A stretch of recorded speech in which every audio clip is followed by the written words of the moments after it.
오늘은 이제 그 세계 노동운동사 약 한 300년 역사를 이제 훑어볼 건데, 짧은 시간에 진나가 쟁점 뭐 전체를 다 아우른다는 거는 사실상 불가능한데, 어쨌든 최대한 시도를 해보도록 하겠습니다. 그래서 이런 순서로 이제 진행할 거예요. 근데 기본적인 진단하기 위해서 역사를 알아야 되고, 그다음에 현재 쟁점이 뭐냐 이제 살펴보는데, 먼저 일단 현재 노동을 보자면 50년 동안의 위기였다 이렇게 얘기를 하시면 돼요.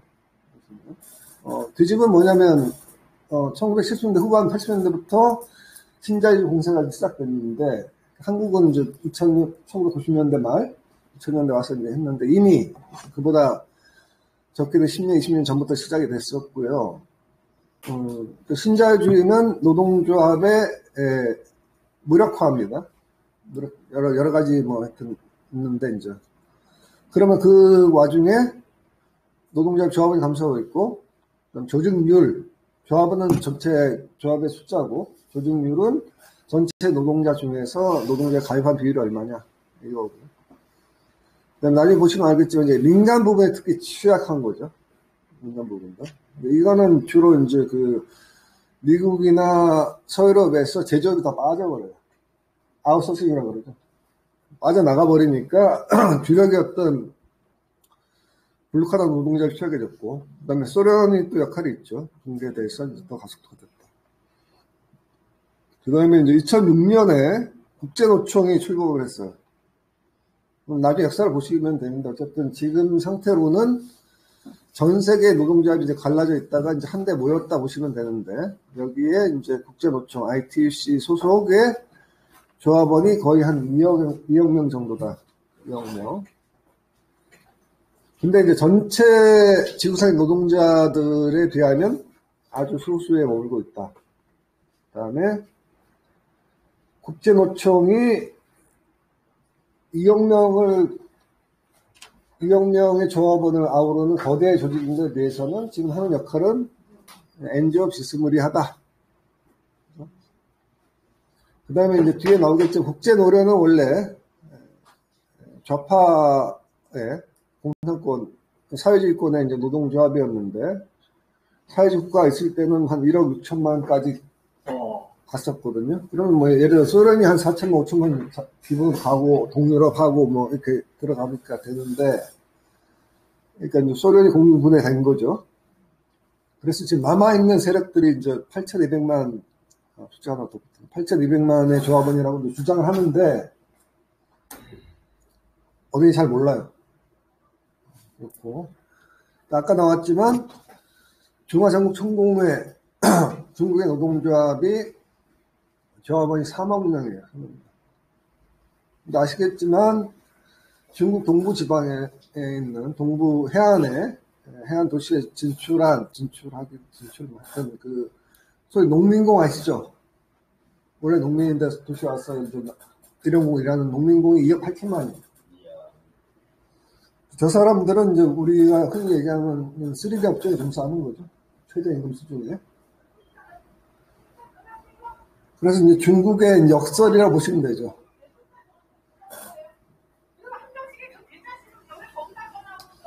그래서 지금 현재 뭐 2억 명이면 또 그렇다고 해서 아주 적은 숫자는 아니기 때문에,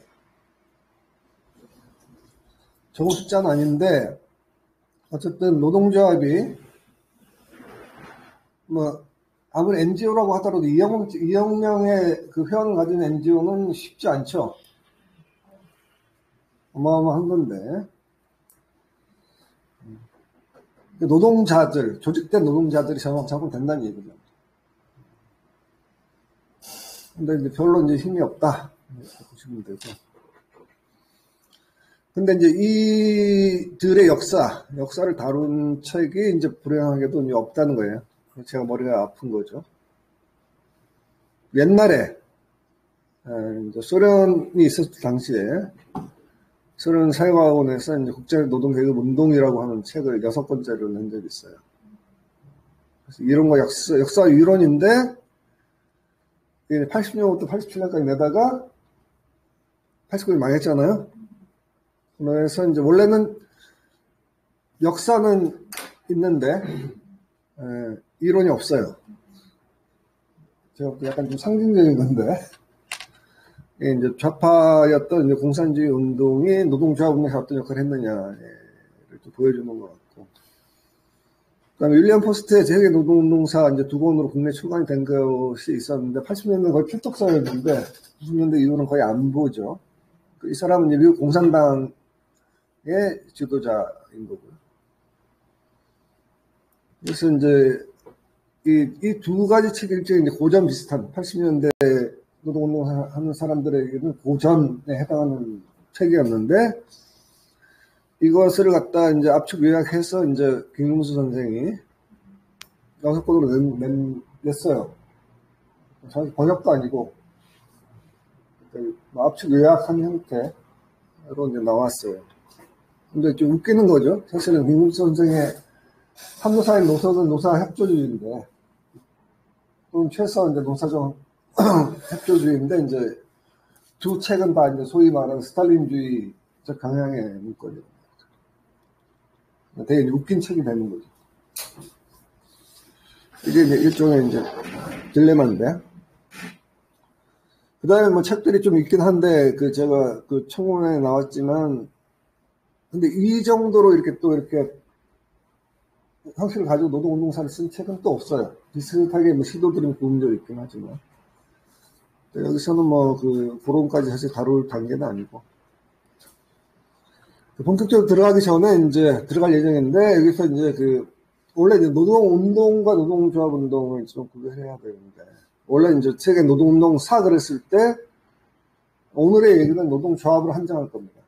왜냐면 노동운동으로 했을 때는, 적어도 1차 세계대전 전까지는 노동운동의 3대 축이 있었어요. 3대 축. 기억나시나요? 노동운동의 3대 축. 응. 1차 대전, 2차 대전 전혀? 1차 대전 이전. 1차 대전 이전에? 응. 노동운동의 3대 축. 1차 대전 이전이다. 좀 순환. 1917년 이전. 응, 써놨죠. 정당. 노동조합, 좌파정당. 노동조합과 좌파정당, 그 다음에 협동조합이 있었어요. 둘이서 같이 협동조합을 했는데, 협동조합은 그 이후에 이제 지금 빠져있죠. 협동조합도 국제 인터내셔널이 있어요. 지금도 있고. 하는데, 이제 과거와 같이, 노동운동, 좌파운동의 일환으로서 가던 데에서 탈정치화되어 있다고 보시면 돼요. 경향적으로는 뭐 개혁적이라고 볼 수는 있겠지만, 이렇게 이제 사회 변혁적 협동조합 운동이라고 보기 힘들다. 깊이 들어가기 전에 민주노동에 노동 활동하는 사람들은 상당히 모집해가지고 힘을 이루고 있었는데 오래전부터. 네. 그 사람들 이런 거 좀 연구 좀 안 해요? 안 하죠. 체계적으로. 김금수 선생이 이제 자기의 추종자들을 가지고 세계노동운동사 연구재단을 만들었어요. 연구회를 사단법인재단으로 만들었는데, 이제 이 사람들이 사실 제가 얘기했던 김금수 선생 개인의 추종자이지 노사 문제는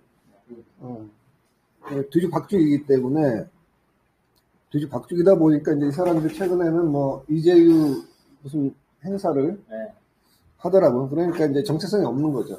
그 다음에 안타깝게도 국내 전문 연구자 한 명도 없는 상태라는 걸 전제로 해서 지금 재단이 이사장은 전 민주노총 위원장인 김명환이에요. 김명환 전 민주노총 위원장이 거기 재단 사단이에요? 재단인가?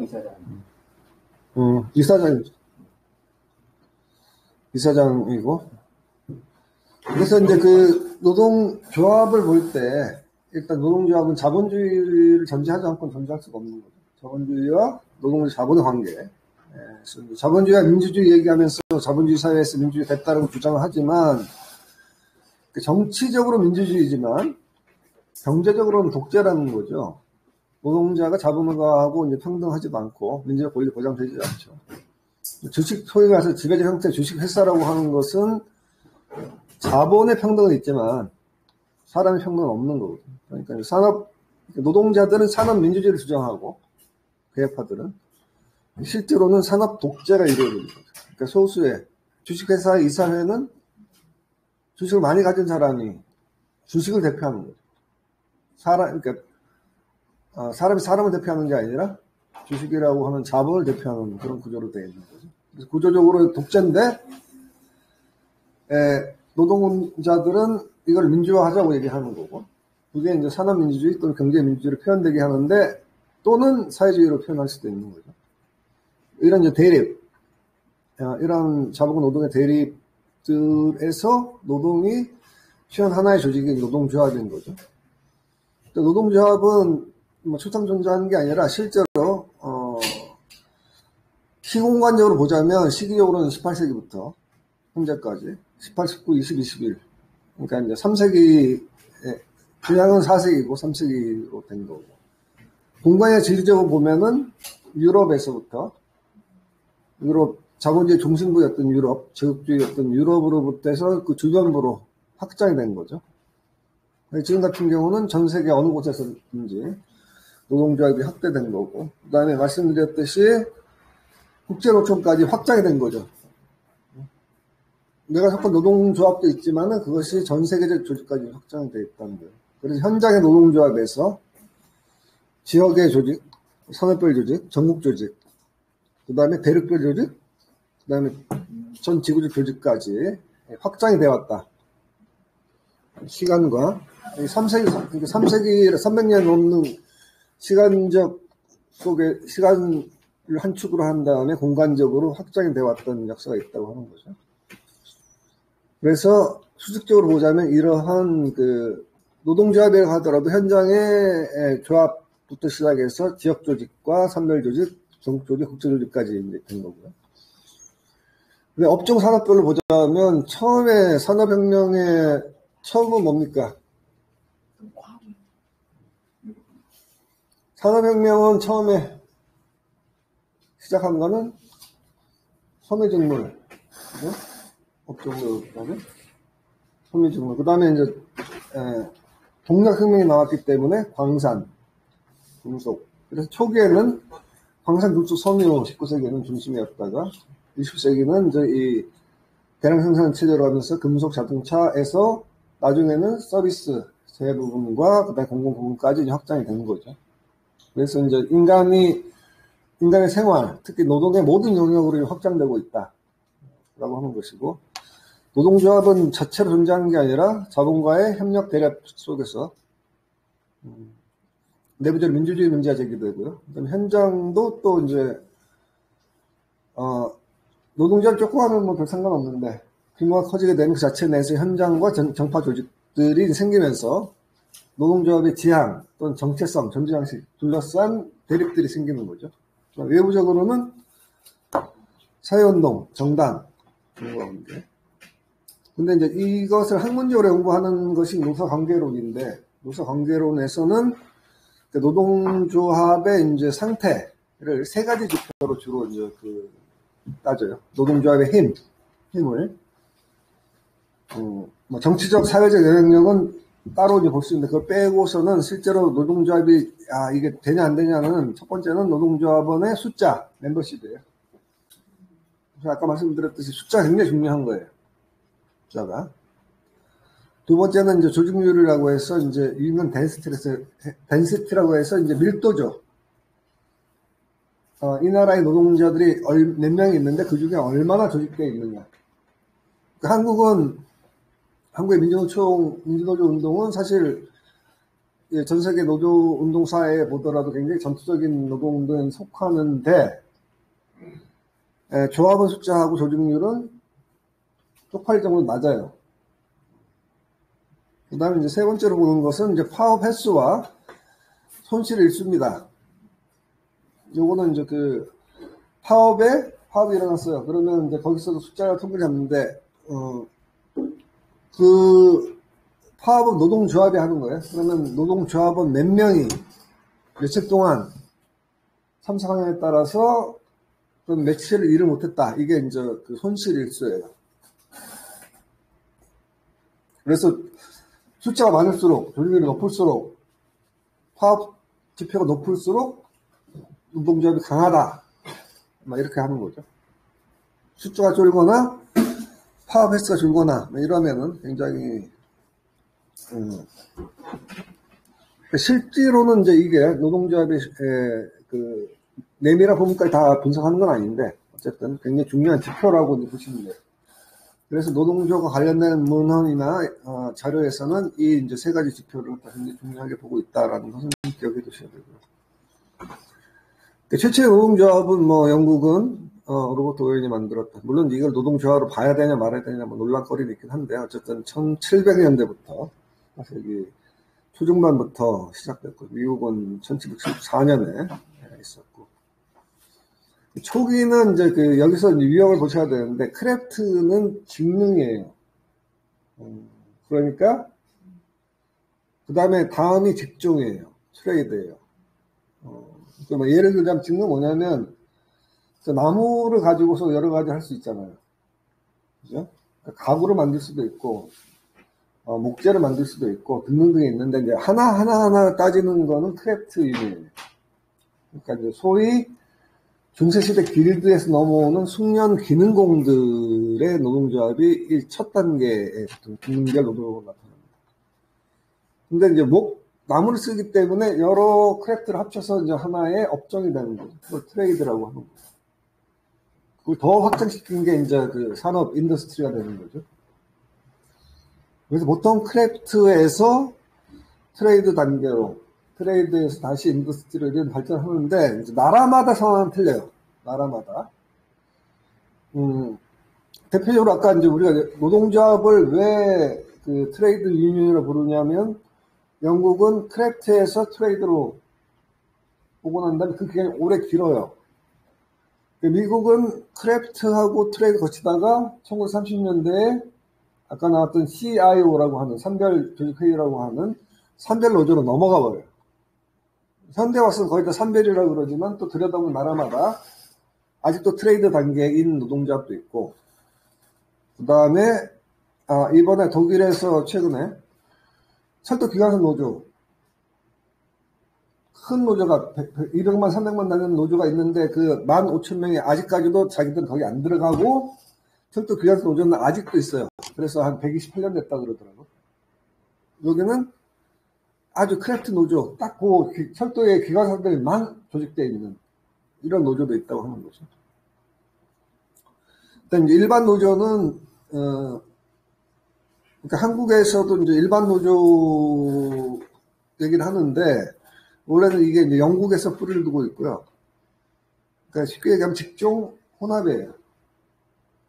근데 이건 사실 별로 이렇게 바람직한 형태는 아닌데 하다 보니까 이렇게 생기는 거죠. 그러면 쉽게 얘기하면 우리 식으로 얘기하면 인맥적으로 이제 서로 사실 업종 관계가 없는데 인맥적으로 엮여가지고 지역으로 엮이든지 지연 혈연 그게 그쪽 혈연은 아니지만 인맥으로 엮여서 성질이 다른 노동조합들이 하나의 이름 안에 들어오는 거예요. 그다음에 이제 노동조합이 하나 비즈니스가 되다 보니까 돈 되면 이 업종 저 업종 다 잡아먹어서 만든 형태가 일반 노조다.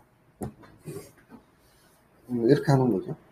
다른 면에서는 이제 일반 노조는 그러니까 뭐 속되게 얘기하면 견학서 다 받았기 때문에 그러니까 크래프트 노조는 그러니까 특징이 그러니까 그 특정한 스킬이 없으면 안 받아줘요. 특정 기술이 없으면 쟤는 기술자 아니기 때문에 안 받아주고 그 다음에 자기들끼리 유대가 강하고 그 다음에 조합비가 세요.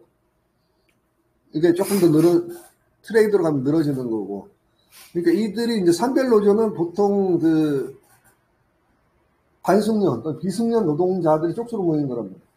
이런 것들은 이제 노조가 아니라고 보는 입장들이 있는데 이제 일반 노조는 그 사이에 껴있는 거예요. 껴서 크래프트 유니언도 있고 트레이드 유니언도 있고 산별 노조는 아니죠. 그런 형태라고 보시면 되고. 그 다음에 이제 개별 노동조합들은 다 지역 공간에 전국화되다 보면 개별 한정만이 아니라 지역 단위로 또는 광역 조직들을 갖게 되는 거고요. 그래서 이제 노동운동사에서 특히 이제 제일 그 연구가 안 된 부분들이 이제 그 지역 단위 조직인데 아까 이제 영국에서 이제 그 보면은 1868년에 노동조합 회의 TUC가 제일 먼저 생겨요. 그러니까 세계 최초 생긴 거죠. 그러니까 보통 이제 노총들이 1880년대에서 90년대에 주로 많이 생기는데 굉장히 이제 선구적인데 이 영국의 TUC는 앞에 나왔던 트레이드 카운슬이라고 해서 트레이드에 복수가 붙은 거는 여러 업종들이 합친 거니까. 그래서 이제 1860년에 런던 트레이드 카운슬, 또 맨체스터 트레이드 카운슬에서 런던과 맨체스터가 영국 양대 중심지인데 거기에 이제 지역 조직들이 먼저 만들어지는 거죠. 이 힘으로 TUC, 전국 조직들이 이제 만들어지는 거죠. 이탈리아 같은 경우는 카메라 델 라보로 그래서 노동의 집 뭐 이런 카메라는 원래 이제 방인데 쉽게 얘기하면 상공회의소 알죠? 상공회의소가 이 카메라 체인버라는 표현을 쓰는데 그 상업회의소 또 공업회의소가 뭐냐면 자본가들 상인 또는 자본가들이 모여서 회의하죠. 하는 그 공간을 가리키는 개념. 그래서 카메라 델 라보로 그러면 이탈리아 같은 경우는 이제 노동회관 이런 개념이죠. 트레이드 카운슬도 마찬가지고.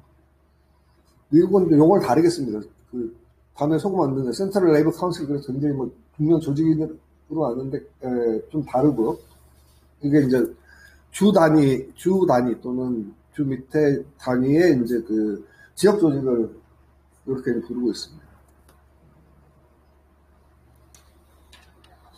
그 다음에 노총은 나중에 뒤에서 이제 어떤 나라의 단일 노총도 기억하셔야 되는데 노총이 하나밖에 없어요. 하나밖에 없는 모델이 있고 영국 같이요.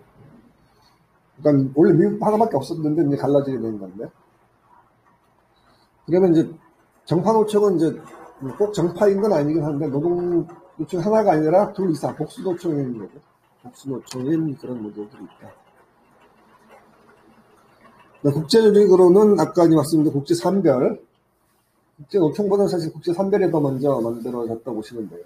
그거는 이제 막스가 만들었던 제일 인터내셔널 시대에 실제로 국제산별들의 초기조직들이 많이 거기에 관련이 돼 있었다고 보시면 되죠. 근데 이제 노동조합은 자체 내에서 아까 위에서 한 공식 조직 이외에도 현장에 활동가 조직들이 있다고 하는 거죠. 그래서 이제 공식적으로는 원래는 비공식인데 공식으로 된 게 이제 샵스튜어드라고 해서 현장의 대표, 현장의 간부들, 대의원이라고 볼 수도 있는데, 그러니까 우리나라 뭐 현대자동차나 이런 대공장들 같은 경우 소위원들이 여기에 해당하는 거죠. 소위원들. 독일은 이제 직장협의회라고 부르는 거죠. 원래는 이제 그 독일 혁명에서 레테라고 해서 이제 노동자 평행, 그러니까 이제 소비에트 모델이었는데 소비에트처럼 발전한 게 아니라 직장 내에서 찌그러들어서 직장협의회라고 해서 이제 노동조합과 별개로 연관되어 있는데 공식상 별개로 한 사업장 내에서 전부가 조합원이 아닌데 전체를 대표하는 이런 조직 형태로 이제 취했던 게 있고요. 그 다음에 아주 정치적인 현장 조직들도 있습니다. 노동조합에 속하지 않는 현장 노동조합 활동가들의 조직. 그래서 미국 공산당이 특히 만들었던 TUEL, 노동조합, 처음에는 교육동맹이라고 해서 노동조합 이제 주요 활동가들을 공산주의로 교육시켰던 이제 이런 게 있었고, 나중에는 통일전선 시대 때는 이제 노동조합 통일동맹으로 해서 이제 노동조합 내 정파 역할을 했던 게 있고, 영국 같은 경우는 부분적으로 직장 샵스튜어드 운동도 있었고, 그 다음에 공산당이 주도했던 것은 이제 내셔널 마이너리티 무브먼트라고 해서 이제 전국 소수파 운동이라고 해서 TUC 내에서 좌파들을 갖다 결집했던 데가 있고요. 이거 좀 다 2차 대전 전에 옛날 얘기고. 최근 최근은 아니고 하여튼 1960년대 이후에 좀 현대적 버전으로는 미국 같은 경우에 이제 관련적 기도부에 왔어갖고 노동조합 개혁 현장 조직도 생겨납니다. 그래서 이제 팀스터는 트럭 노조인데 이제 팀스터스 포 디모크래틱 유니언 그래서 팀스터 노조 민주화를 위한 민주화를 위한 이제 그 활동가 조직이죠. 이런 거. 그다음에 UAWD 같은 경우도 원래 UAW 자동차 노조인데 그걸 이용한 거죠. 그래서 민주주의를 위한 모든 노동자들 단결시킨다 그랬는데 이제 자동차 노조 내 개혁파 현장 조직을 내는 거고 이들이 이제 지난번 선거에 UAW 멤버스 유나이티드에서 이런 그 개혁파 후보 다른 장파를 모아서 했고 이제 여기에서 션페인이라고 하는 후보를 당선시켜서 UAW가 민주파 집행부에 들어간 거고 작년에 빅3 파업이 이루어졌던 거죠. 그다음에 노동조합에서 이제 여성 문제 굉장히 중요한데 여기서 이제 그 Women's Trade Union League에서 여성 노동조합 동맹들에서 여성들 노동조합에 가입시키기 위한 운동 활동들 활발히 벌였었는데 이제 영국은 훨씬 일찍 1814년부터 했었고 1921년에는 TUC 공식 조직으로 TUC 소속 위민스 섹션 여성부로 이제 그 포함이 되는 공식 체계로 합병이 되는 거죠. 그래서 되는 거고 미국도 이제 1903년부터 50년대까지 이제 이 시기 동안에 여성의 역할들을 했다. 그래서 이제 실제로 노동조합이라 그럴 때 이제 아주 현장에서 출발해서 굉장히 복합적인 형태의 조직 형태를 갖고 있는 복합체다 이렇게 이해를 하셔야 될 것 같아요. 시간적 공간적.